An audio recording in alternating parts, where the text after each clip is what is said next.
গতকাল আমরা পূজার বা কর্মকাণ্ড করার বা দেবতা অর্চনা, দেবার্চন এর জন্যে আসন নির্ণয় বলেছিলাম যে গীতার শ্লোককে উল্লেখ করে বলা হয়েছিল সে সূচৌ দেশে প্রতিষ্ঠাপ্য, শুদ্ধ জায়গায় আসন পাততে হবে। সেই আসন কীরকম হবে না, বলা হয়েছিল যে কুশাসন, মৃগচর্ম, কৃষ্ণ অজিন এবং তার ওপর বস্ত্রের আসন, যে আসন সেলাই করা হবে না। এই তিনটে আসনকে সংযুক্ত করে আসন তৈরি করতে হবে। সেই আসনকে ওপর বসে কর্মকাণ্ড করা যাবে, কিন্তু কখনোই দার্বাসন অর্থাৎ দারু নির্মিত আসন অর্থাৎ কাষ্ঠাসন, এই কাষ্ঠাসন চলবে না। কোনো পিঁড়ি ইত্যাদি জলচৌকি এইসবের ওপর বসে পূজা অর্চনা করা যাবে না। যখন আপনি করতে অক্ষম হবেন তখন অন্তত পৌরোহিত্য কর্ম করবেন না। যজমানের কাছ থেকে সর্বনাশ করে পুরোহিত টাকা নিয়ে আসবেন না যেন, কারণ তাতে আপনার কিছু হবে না। যজমান যে পয়সা খরচ করে বাড়িতে পুজো করাচ্ছেন ঠাকুর মশাইকে ডেকে, তার সর্বনাশ হয়ে যাবে। সেই সূত্রকেই আমরা আগে একটু এগিয়ে নিয়ে যাচ্ছি। দেখুন ব্যাপারটা কীরকম সুন্দর। মন্ত্র পাঠ হচ্ছে আসনকে শুদ্ধ করার জন্যে। এই মন্ত্রে কি বলা হচ্ছে যে হে মা বসুন্ধরা, পৃথ্বী তয়া ধৃতালোকা, হে মা পৃথিবী, হে মা বসুন্ধরা, আমরা তোমার অনুগত হয়েছি। পৃথ্বী তয়া ধৃতালোকা, তুমি সমগ্র লোককে ধারণ করে থাকো। পৃথিবী, বসুন্ধরা মা, বসুমতী মা, তুমি সমগ্র লোককে ধারণ করো।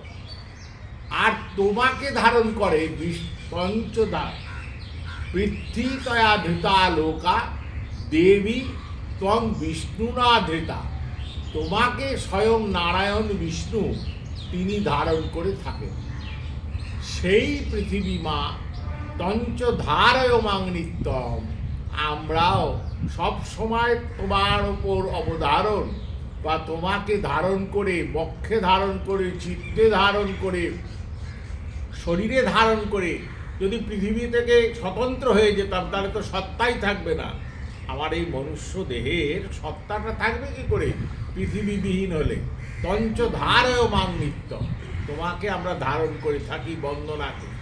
তাই তুমি মা কৃপা করে তোমার সব রকম আশীর্বাদের দ্বারা এই যে আসনে আমি বসছি, এই আসনকে পবিত্রম কুরুচ আসনম, এই আসনকেও তুমি পবিত্র করে দাও, এই আসনকে তুমি শুদ্ধ করে দাও।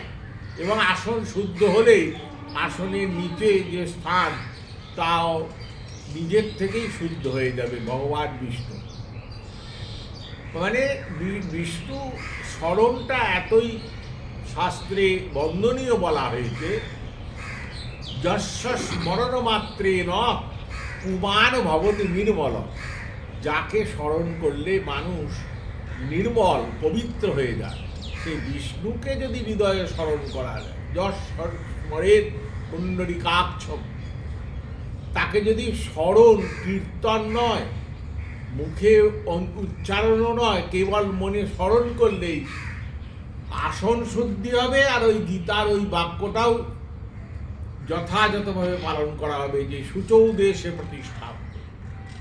এইভাবে আসনের শুদ্ধিতা বজায় রাখা উচিত বা শুদ্ধ করে আসনে, কিন্তু শর্ত একটাই, একাগ্র চিত্তে আসনে বসে পুজো করতে হবে, একাগ্রতা আনতে হবে। বারবার বলা হচ্ছে আসনে বসে চঞ্চল স্থির মতি, চঞ্চল চিত্ত, সব সময় এধার ওধার তাকানো, কথা বলা কারুর সঙ্গে আন কথা বলা, অশাস্ত্রীয় অযোগ্য বাক বচন করা, এগুলো কিন্তু সর্বদা বর্জনীয়।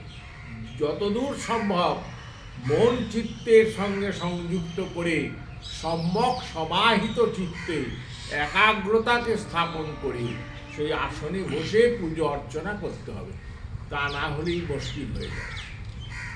এই প্রসঙ্গে আরো একটা কথা আছে, একটা অঙ্গিরার বচন আছে জানেন। অঙ্গিরা তার বচনে বলছে, দানাও মাচ মনং হোমং ভোজনম দেবতার্চনম পৌরপাদোর নকুর্বিত শ্রদ্ধায়ম চৈব তর্পরম আসনারূঢ় পাদন্ত জানুনার বাথ জঙ্ঘয় কৃতাবশক স্থিতোজস্তু পৌরপাদ স উচ্চতে। এই বিষয়ে আমি গতকাল বলেছিলাম যে পৌরপাদে বসে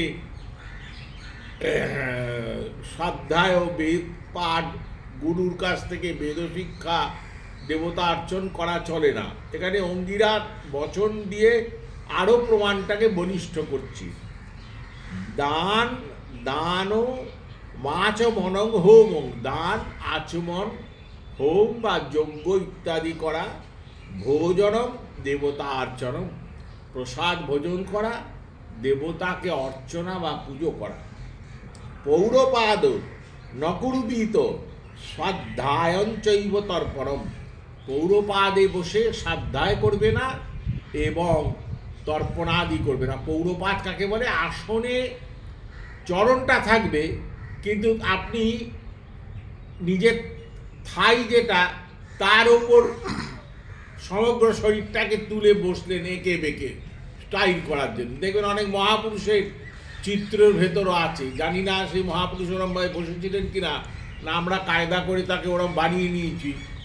ওই থায়ের ওপর বসেছে, জঙ্ঘা আর জানু এর ওপর বসে আসন থেকে উঠে গিয়ে জঙ্ঘা আর জানুর ওপর বসে যে কাজ তাকে বলে পৌরপাদ। এই পৌরপাদকে সর্বদা বর্জন করতে হবে। আসন রূঢ় পাদস্তু জানুর বাথ জঙ্ঘয় কৃত্তাবশক স্থিতোজস্তু পৌরপাদ সৌচ্যতে। যে কথাটা বললাম যে পৌরপাদ অর্থাৎ আসনে চরণটা থাকছে কিন্তু তার থেকে উঠে গিয়ে এই জঙ্ঘা, এই উরুর ওপর এবং হাঁটুর ওপর শরীরটাকে উপবেশন করিয়ে যদি আপনি কায়দা করে পুজো করেন তাহলে সেইটা আসনটা সম্পূর্ণ নিষ্ফল হয়ে যাবে, বিকৃত আসন হয়ে যাবে। অতএব আসন সম্বন্ধে কত সচেতন থাকতে হবে দেবতা অর্চনার ক্ষেত্রে। দেখুন, বসাতেই প্রথম মৌলিক উপাদান আমরা বলেছি সেটা হচ্ছে বসা, উপবেশন করা।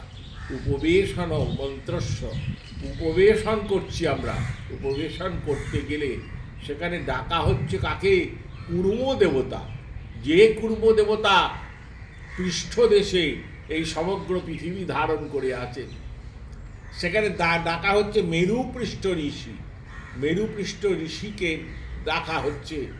এত সবকে স্মরণ করে তবে দেবতা অর্চনার আসনকে সম্পূর্ণভাবে নিরূপণ করে তার উপর বসে পূজা অর্চনা করতে হবে। হরি ওম তৎসৎ।